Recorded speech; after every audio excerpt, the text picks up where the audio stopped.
why did you choose to forgive somebody even though they did not apologize in any way at all? Because of God.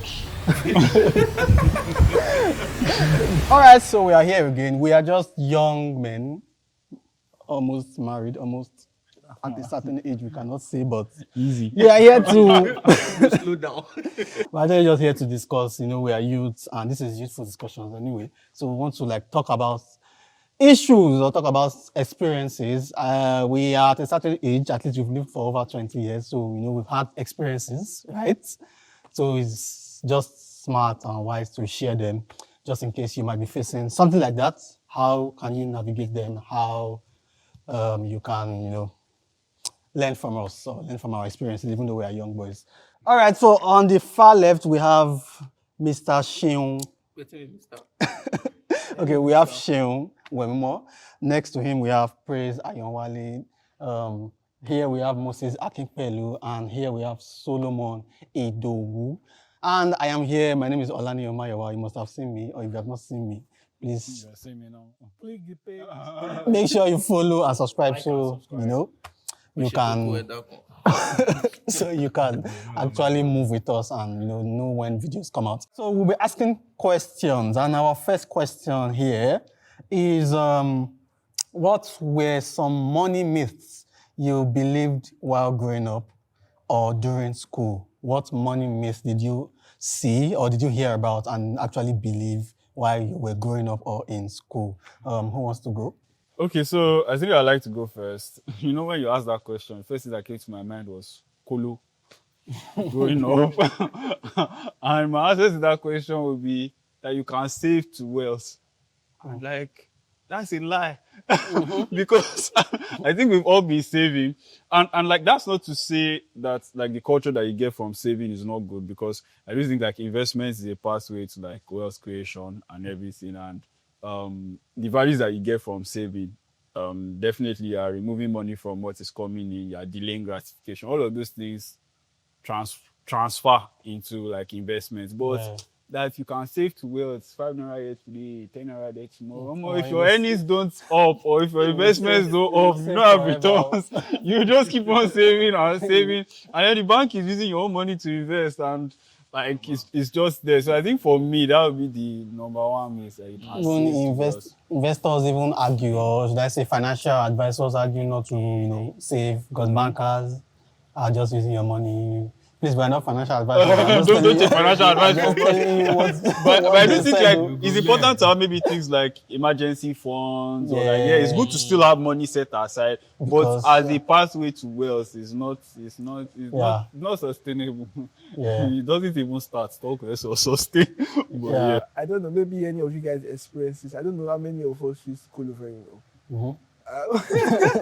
There was this clay one that I used. I don't know, maybe because I think now they are doing the modernized one that is wood or either ceramic. So I remember that time I would save. Sometimes I was even writing it down. And fortunately, or should I say unfortunately, when I break it, I noticed that my calculation is not tallying. How come? I don't know. Maybe any of us experienced that. I did experience that. Maybe you broke it before the time you agreed. No, I also remember that during that time there was a method I invented in bringing money out of it, in which I used scissors. I destroyed a lot Can you of money. imagine? You've been a crook. I destroyed a lot of money. Actually, so many of those things actually, even though it's not a path to wealth, we still can say that it actually builds character, right? Because saving is actually something you should know how to do. Because the book we read before, the book we were talking about, right? Where this young lady, this madam, well, she did not have that character. That was a fact, anyway. Savings is actually inevitable. It's something that we must do. It's even a wisdom that was applied in the Bible. When Joseph saw the scarcity, 7 years of scarcity, 7 years of plenty, the wisdom was to save. It was not to try to do any funny thing. Save. There will always be rainy days. It's not something that we can run away from. So what will keep us in rainy days and savings. Savings is important. Investment too is equally important. So yeah, I wanted to the myth that I also noticed is that you feel like you need to work harder to make more money. Sincerely. That thing is a very big lie. You think you work harder and harder and harder. Yeah. What you need is more skills, not more work. Sincerely. It's more skills you need, basically. All right, let's just move to the next question. That actually leads us to the next question. The next question is about financial mistakes. What core financial mistake do you think you had made all through your life to this point, that if you did not make that mistake, maybe you would be in a better position than where you are right now? What financial, mistake do you think you had made? Okay, Sean. I don't know. I don't think I can say how detrimental the mistake is, but this is what I do know, is that on getting my skill in 200 level, and I was making some small cash, I really wish I had used that cash to up my gadgets as at that time, because I was so excited and I was so, I was really excited. So the money I would use it to eat. Okay. Well, when you say gadgets, I would eat. I would what kind buy stuff. What kind of gadgets do you think are you talking about? Like, I mean, for example, I am a video editor. Starting out video editing, I started out with a PC that had 2 gigs of RAM. Yeah. Think about it. So I limited myself in what I could do, the kind of projects I could handle, the kind of things I could learn. Yeah. That could have literally, given me speed, even more than where I am now. You understand? So that's what I feel like, is the financial mistake I made, basically. So that you kept eating all the... No, not necessarily. I mean, I know I'm fat now, but then it's not exactly food. I didn't say that. I mean, there were other stuff like buying stuff, like literally clothes, other stuff. Yeah. That's actually factual. Many of us eat, whether we're fat or not. We eat. There's somebody I know that is here. That is not fat, but eats a lot. So it's not just about... It's not by food, though. It's not by food. Yeah. So I think I would go next. Mine would be budgeting. Sometimes I think about I got money. I see 6 digits in my account. I'm happy. I feel good. And I'm just spending. And then it's like, I'm 100K to 99K is just 1 naira. And it's like, okay, this has gone from 6 digits to 5 digits. And then it just keeps on dropping.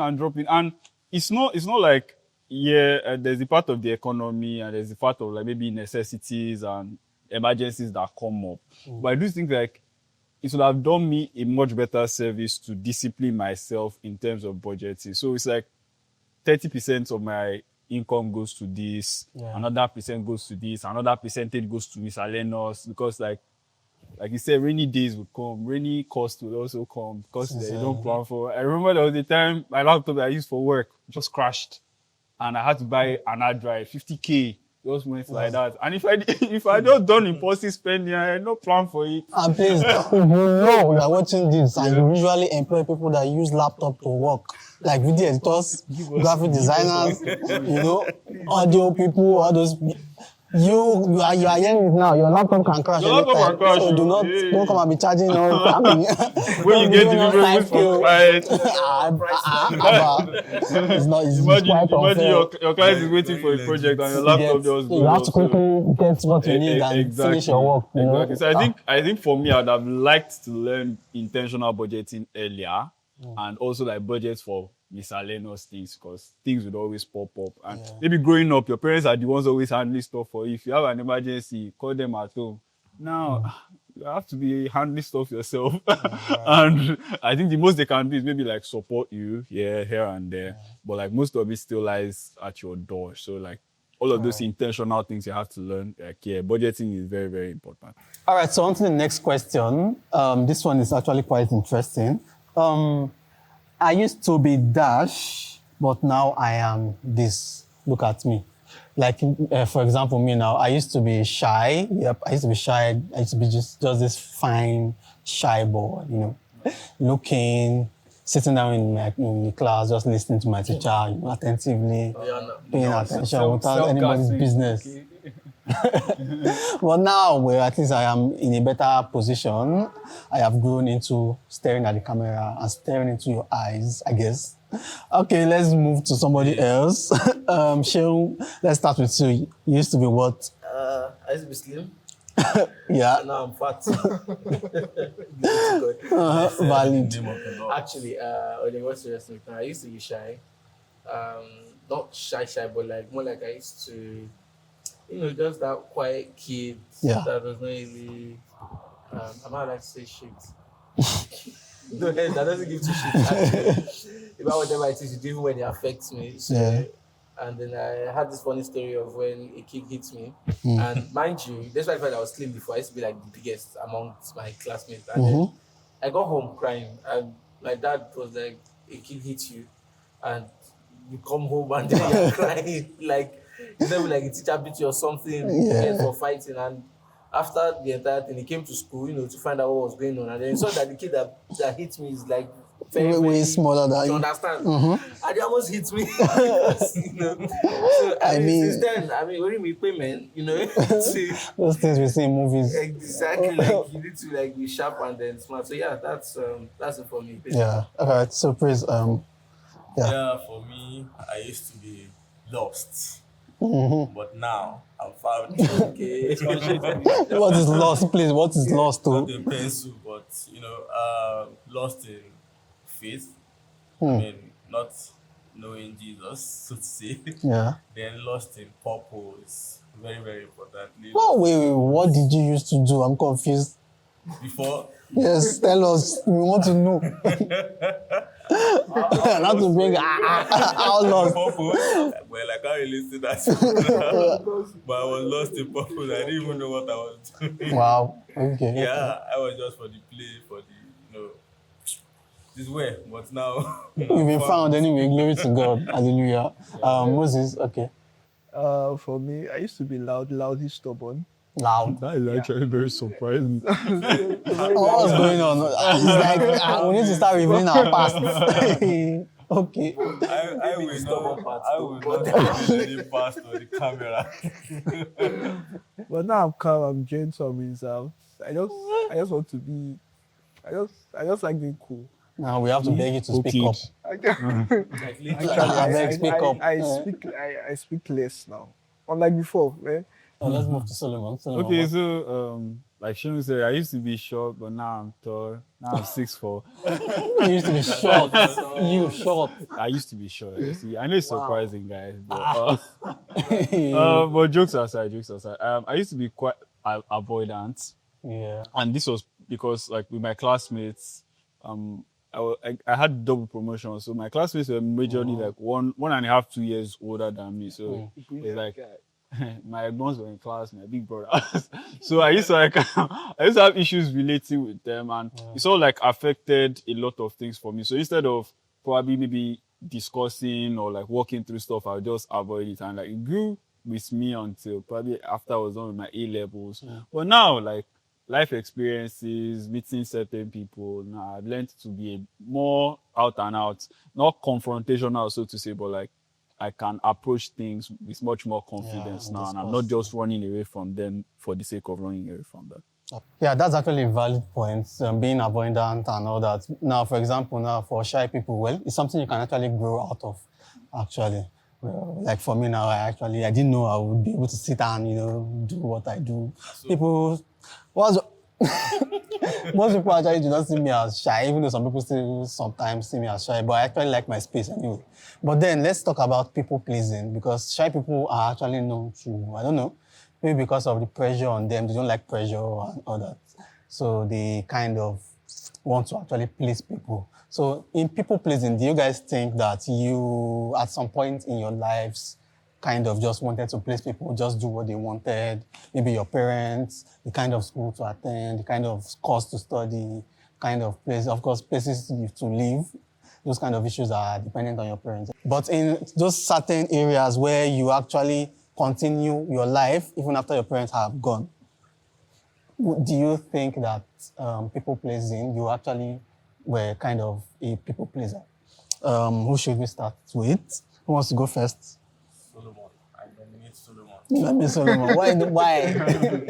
All right, Solomon, go first. The die has been cast and it fell on me. I think I'll tie it back to my last answer. Yeah. Like I said, growing up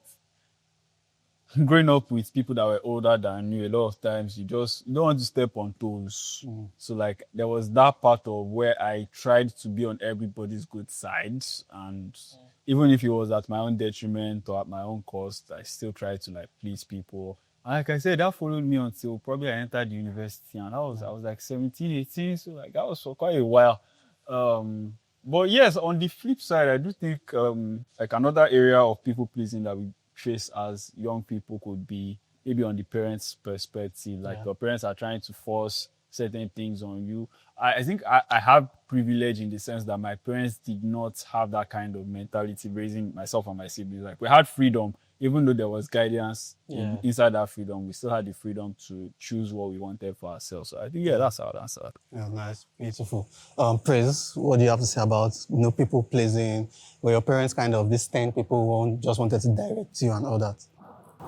Okay, well, in my opinion, I think our parents deserve their accolades for not enforcing anything on us.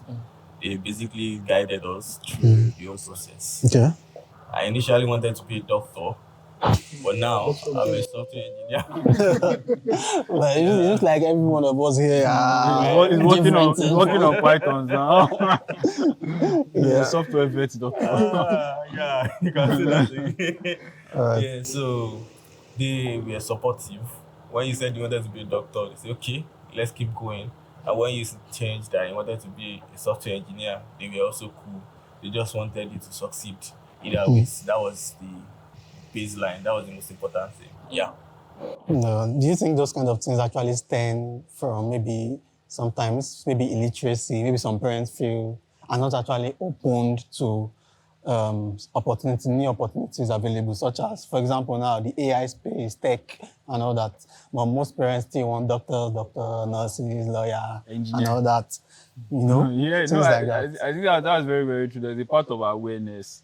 Like growing up, I think even for our parents, their parents too, was either you were a banker or you were a lawyer or you were a doctor. If you were not in any of those things, you feel like you were wasting your time, our money in school. So there was the part of awareness, and there's also the part where certain parents wanted to live their own lives that they were not able to, unfulfilled dreams through their children, and trying to live vicariously through them, and they are now imprinting what they wanted for themselves on their children. I think that's horrible. Yeah, that's horrible. I left the group chat. There might be. I also think there's like a thin line between parents actually directing and parents kind of telling you what to do. Of course, parent and guardians have their like lords over their children, sort of, right? Quote and unquote. So they're like lords. I refuse to say what. No, you must say a word. You must say something. They are meant to like direct and lead, obviously, because we do not have enough knowledge in certain areas at a particular age. Yeah. So fair point is they should lead, but maybe not enforce their will and all that. So to the next question, this is actually very interesting. Why did you choose to forgive somebody even though they did not apologize in any way at all? Because of God. Because of God and my mental health. I think that was pretty much it. Because it was money. It was money that cost my own. And this person has been owing me money for about 6 months now. And it's like, every month we talk. Because I'm always waiting end of the month, you could collect salary now, pay me my money. Nothing solved. Wow. Like, next month, pay me my money. Nothing solved. And then I now made the grave mistake of thinking he was going to deliver on his word after failing like 4 or 5 times already. And I went to budget on that money.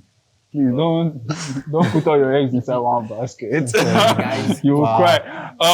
And the point was it turned out to be like a very tough month for me because I had budgeted a lot of things on that. And I remember just calling this guy in anger that morning, and I was just vexing. I was just like, a couple of my friends had told me that because I've not changed it enough for him, blah blah blah. So I decided to change it And I got so angry to the point like my hands were visibly shaking. Yeah. And I hate getting to that point. Yeah. And that in that moment it was just like, what's now the point of all of the chauffeur party? Do you want to kill yourself? And at that point I just decided like it's not worth it to actually keep on putting myself in that space and just talk to God about it and just let go. Because of God, because we should forgive and we should know people in our hearts, and because of my mental health, I think that was why I just let go. I think money is everybody's point. But this question is not about money, Sha. They don't used to break people's hearts. It's only money. Money causes more problems. Fair enough. Actually, there's a Yoruba adage that is money that spoils friendship. Yeah, so people who are friends until money comes into the picture, then start seeing different attitudes. That one wants to kill the other. So for me also, it's money, and I think I learned the hard way. But after I learned, I made boundaries. Yeah. Which arrow didn't make in chapter 1. As I said, yeah. Fair enough. I made boundaries and I made up my mind that I know I can let go of 3,000 naira. So if a person comes to So it's 3,000. No, I mean, Okay, this is a boundary new. I made now. Okay. I know I can let go of 3,000 naira. So if a person comes to borrow money, even if you say you want to borrow 100k, I'll tell you what I have is 3k. I don't want to know, except if you are somebody I can trust. Yeah, because people are annoying. Because at the end of the day, I have to battle with, I must forgive for God and for myself. I will battle that. So I don't want to be battling that. So let it be that at the point of releasing the 3,000 naira, I'm seeing it as a gift. And more often times than not, people don't return it back. Yeah. The 3k. So I made up my mind that 3k I can give you. It's actually frustrating. People will borrow money, then not be waiting for you to come and ask them for the money. I think that's what the major problem is communication. Like even if you cannot return it, like be keeping me updated. Tell me something. What happened? Reference. You get, and it's actually more. It just tells on character. Like what? Wow. Don't ever come to my life. Don't approach me again. Like sincerely, I'm sharing what you have to say about. I think I'm going to go more on the perspective of working for a toxic boss. That was my reality. Kind of still my reality. But then I had this boss. Hopefully your boss does not see this. Hopefully. I will not answer with you. I run. Please, it's not his current boss, please. Actually, to be fair, I have a lot of bosses. So I worked for this boss a while back, and then I was excited to get the job. It's actually one of the jobs I could say is like my first high-paying gig, Yeah. And it was going well for a while. Then suddenly, this man just decided to ghost me. No communication, he just ghosted me. No reasons at first for like the first 2 months on what is going on. And this is me waiting for my pay, as Solomon mentioned, big like money. you've done budgeting, you have things you want to do with your money, and when I would raise it up, eventually said something about the brand was going to close down, but it's going to sort the bills and all of that, and then it did not. Mama. To date. So, and I just had to I think mostly I just had to forget about it. I won't lie to you, because you can't keep, like Solomon said again, that counting your eggs before they hatch can actually land you in lots of trouble. Yeah. So you can't keep looking forward to that kind of thing with a track record of failure. You understand? The money is not in your hand. Don't budget. Don't Money you don't have. And I think that it's very important to move quickly away from the past. Because if you stay in the past and you don't do the past, You just get frustrated all over again. That's where you move quickly. Think of forward stuff. Yeah. All right. Yeah, so for me, mine is not relating to boss, neither is it relating to maybe somebody borrowed money or anything like that. So for me, there was this particular guy, we lived in the same area at some point, and was a friend of mine. Not, I can't say my very close friend, but we were for like, area friends. Yeah. We play ball together, so just normal street stuff. So this guy came to me and he was like, I'm selling stock, I'm selling shirts, stuff like that, and Shirt. What kind of shirt? so like any shirts, like shirts in Dubai, all those places like that where they sell shirts like that. So he was telling me about it while I was in school, because that I was in secondary school. So I was walking through the market road and I saw something I like. So while I was ruminating or thinking on that was when I remembered that, wait, this guy says, I get party where they say this thing, I go jam him. So that's how I went to him and I told him about it. So Isha gave me price, I can't remember the amount now, but Isha gave him I gave him 2 because I needed 2. And so because I wanted to easy to no man, do streets. Want to miss Jama. So that's how Isha gave me the money. Unfortunately, 2 weeks passed. I did not see this guy. He left the area, though there was no way of contacting him. His phone off, like that. What's so his name? Let's call him. I know. I will not review that. He has forgiven forgive I'm for you. Whoever you are, you must see this. So like that. So I will always go to his place. Not around. So I don't know. I can't remember how my mom got to know about it. I can't remember that I told her. I can't remember. She knew about it. So she went to meet his parents and he spoke. The guy came around and they asked him and he said that no. At that point I was shocked. I was like, I was lost. Like I don't understand. That's your reality. Gaslighted you, man. I was lost first. But there was nothing I could do evidence. There was nothing I could prove. There was no paper that I could show that this is a signed document. So at that point, I really held it to my heart. But at some point, while praying, I just felt that peace in my heart. Guys, like time to, because anytime I meet me and the guy, we still saw. But anytime he's passing like this, anytime I pass, is it that it goes the other way or something? But you see him, you don't we still see him. There's nothing I could do again. Because the reason I could not, I think maybe his dad made the payment. I can't remember. But there was I think there was a payment made. I think there was a settlement made. But what got you the most was the denial? Because the denial was so annoying. It made me look. So I was foolish. What's this? I just left, but the relationship was not there again. It was not there. So there was my own. Let me tell my own. There was this guy. We are actually members of the same church. Not any of these guys, Yesha, but we're members of the same church. Okay. He approached me because he knows I design and stuff. So he said a client needs kind of a work done, and he wants me to do it, kind of a partnership. He did not know anything about designing. He did not know anything about client stuff. He was just like an intermediary. So I was wanting all the work. Convinced me. I did after I don't do work finish, do all the work, design and everything. He will send it. I'll send it to him. So he will send it to the clients. I don't know if the client paid, whether they did not pay. But I'm suspecting they paid. All I know is that he said the client ghosted. So even him and the client, they became a ghost. I don't know who I was angry against.